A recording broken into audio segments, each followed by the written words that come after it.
자, 이제 앞으로 뭐 일을 계속 해 나가실 텐데 네. 특히 22대 국회가 해야 할 과제로 대통령 4년 중임제, 결선 투표제 뭐 도입 이런 개헌 필요성 얘기가 좀 나오고 있는 것 같아요. 네네. 어떻게 좀 그 정치 개혁의 과제가 있는 거죠. 22대 정치개혁. 국회가 가지고 있는 정치 개혁의 과제가 있는 것이고, 그래서 저희들은 이제 6월 27일 날 오후 2시에 네. 22대 국회의 정치 개혁 과제를 주제로 해서 토론회를 열 생각입니다. 예. 저는 22대 국회에서 해야 될 정치 개혁 과제 중에 첫 번째는 소위 연합 정치 시즌 2.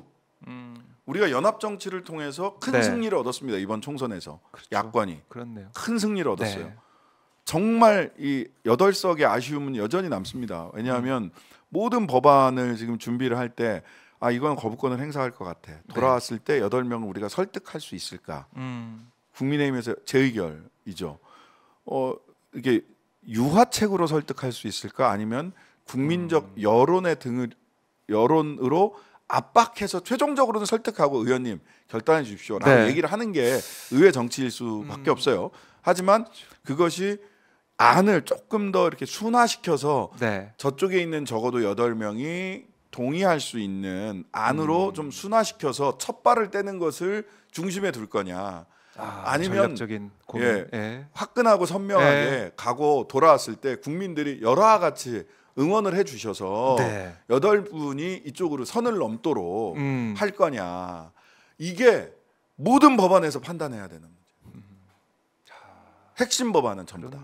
그렇네요. 예. 핵심 법안 같은 경우는 모든 법안에서 이렇게 해야 돼요. 근데 네. 궁극적으로는 그렇다면 국민 여러분들께서 얼마나 여론을 모아주시냐가 궁극적인 힘입니다. 박근혜 전 대통령, 박근혜 씨 탄핵할 때도 네. 한 60여 명이 넘어왔는데 국민 여론의 힘이잖아요. 촛불의 힘이죠. 예. 네. 근데 이제 그러다 보니까 죄송스러운 것은 국민들이 너무 바빠. 주말마다 네.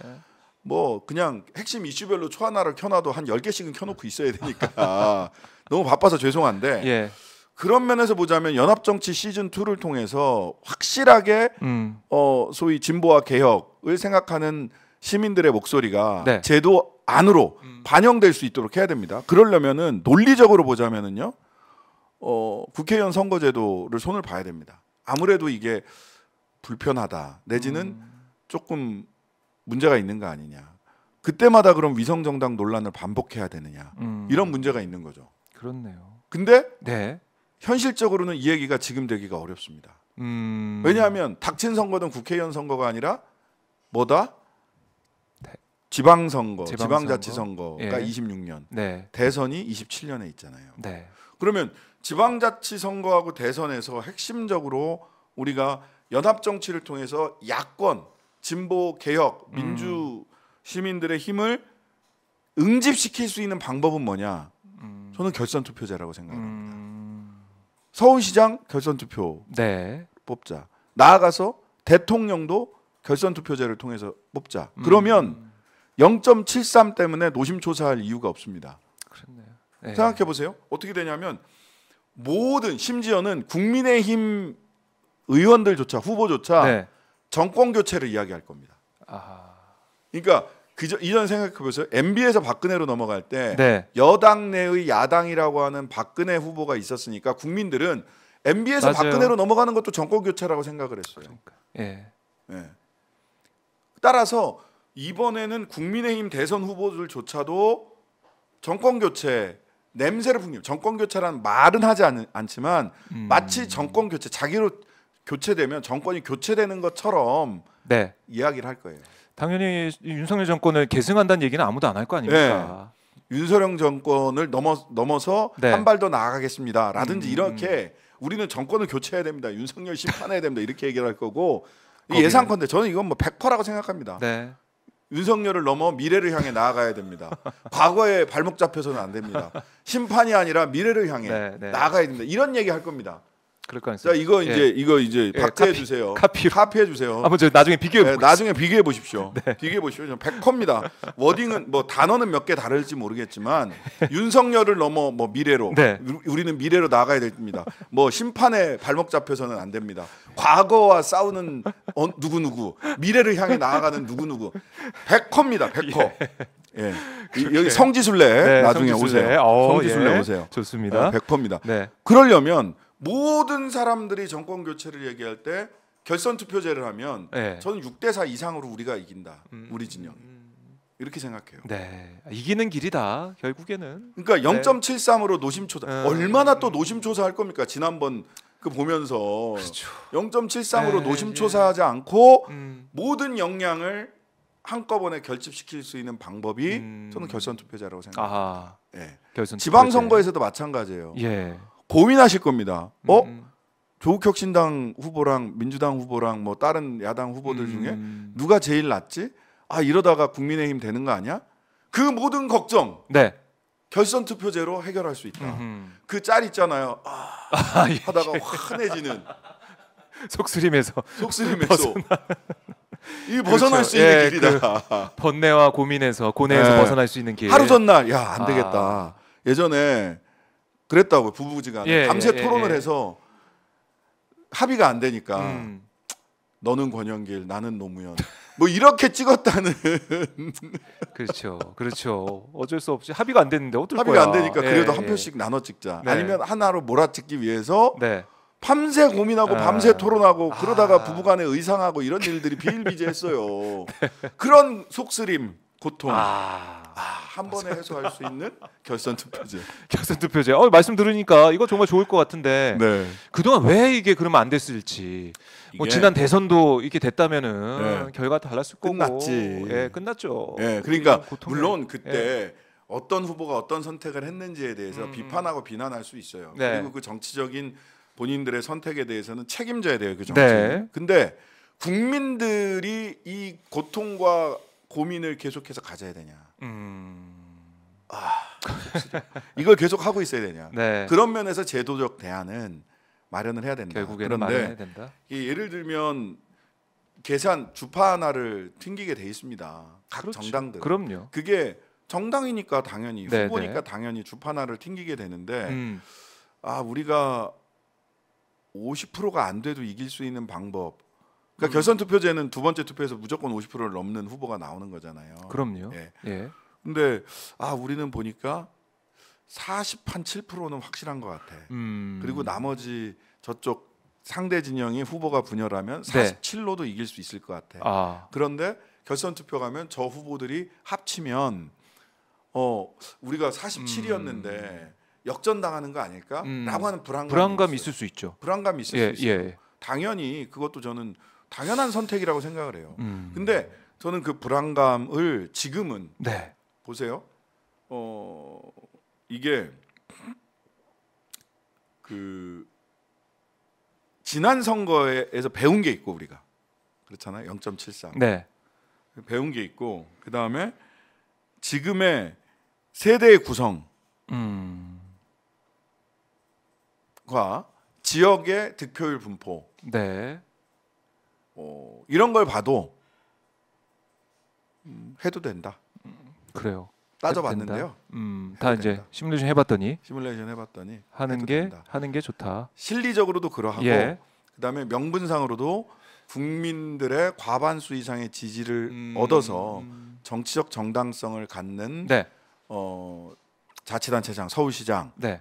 관악구청장 그리고 대통령을 갖는 것이 국민들로부터 소위 정치적 정당성을 인정받는데도 네. 훨씬 더 좋은 방법이다라고 예. 하는 명분과 실리 두 측면을 전부 다 따져봐도 그리고 우리 국민들의 속쓰림을 헤아려 봐도 결선 투표제가 낫다.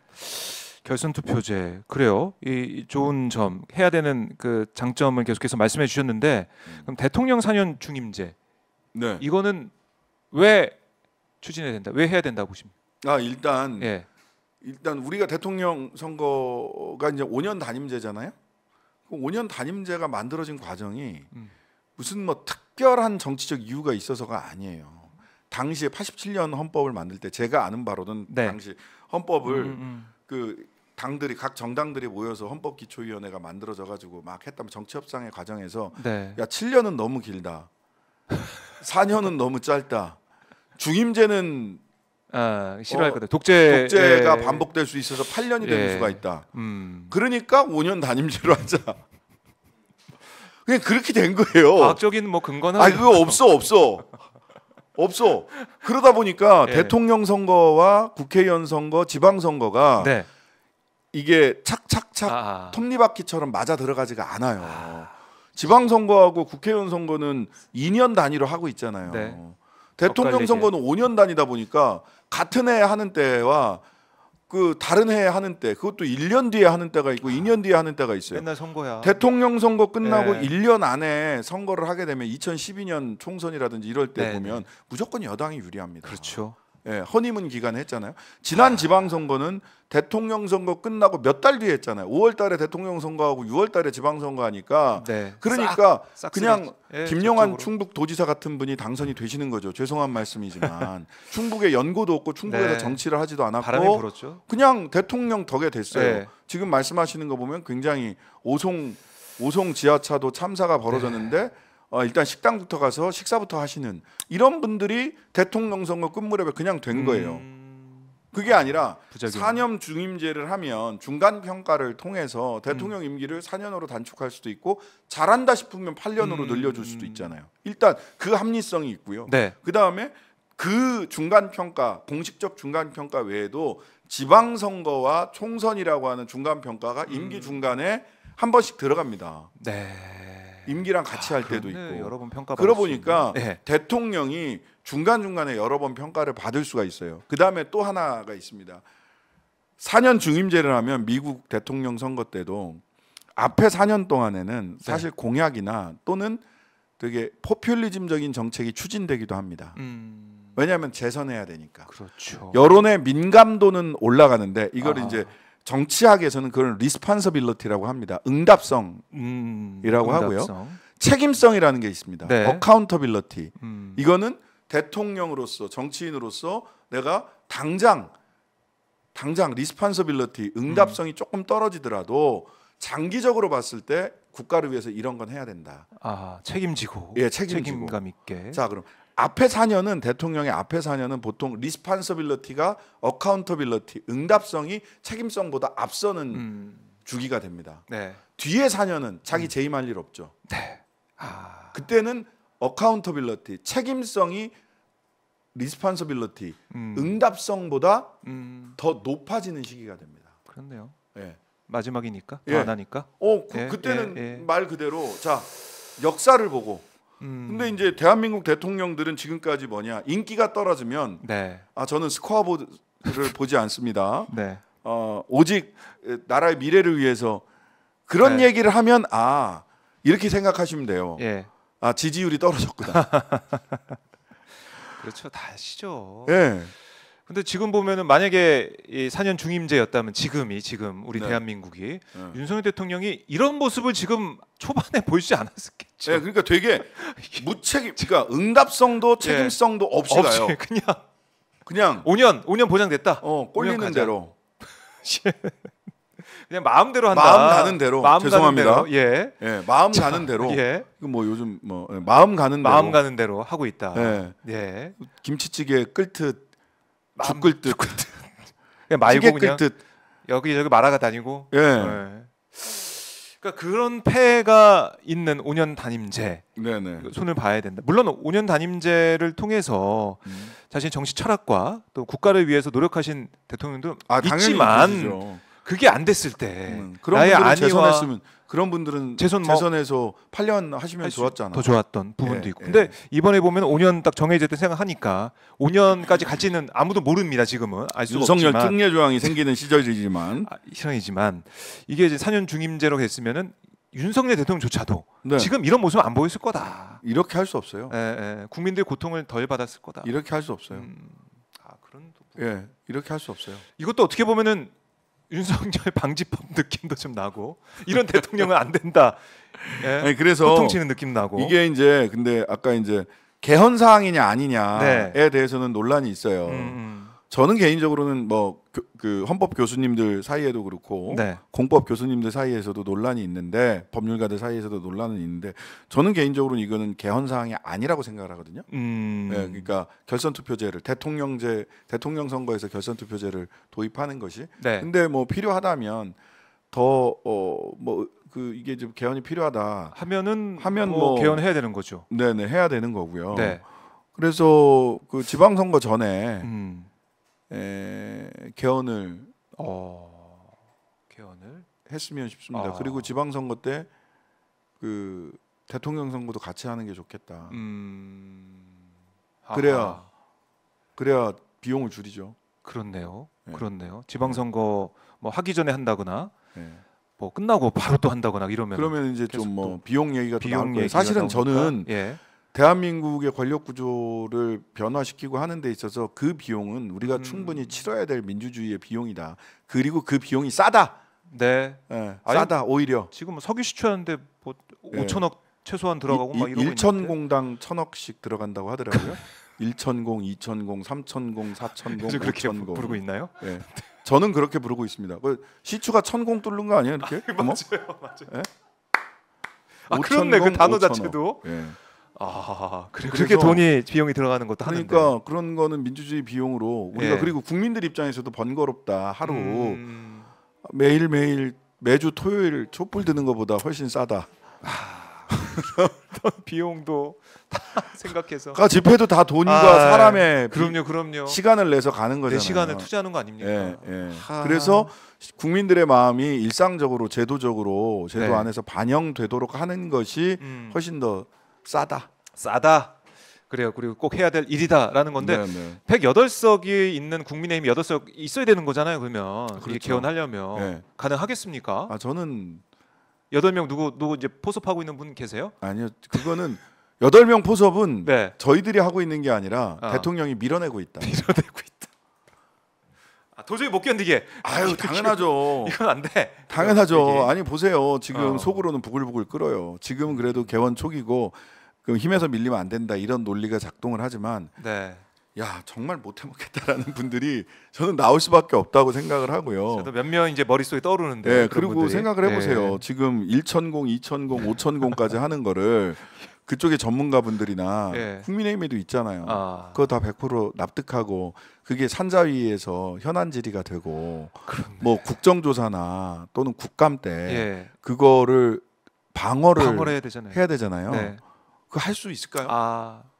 아니 사실은 제가 듣기에는 법사위 또 이제 운영이 이런 과방위 이런 네. 데는 다 가기 싫어한대요. 가기 싫어한데요. 거기 방어를 어떻게 해야 되냐. 네, 가기 실루치기 싫어한다고 너무 힘들다. 네. 이런 얘기인데 산자위까지 이제는. 네, 산자위 아. 어디 여기 뭐 그 전쟁도 안 아닌 걸리는 곳이 데가 없네. 없어요. 안 걸리는 데가. 왜냐하면 아주 전방위적으로 꼼꼼하게 김건희 예. 여사 윤석열 대통령이 촘촘하게. 촘촘하고 꼼꼼하게 대통령이 얘기하는 것처럼 아니 김건희 여사가 벌려놓은 일만 해도 예. 자 교육이 교육이 논문.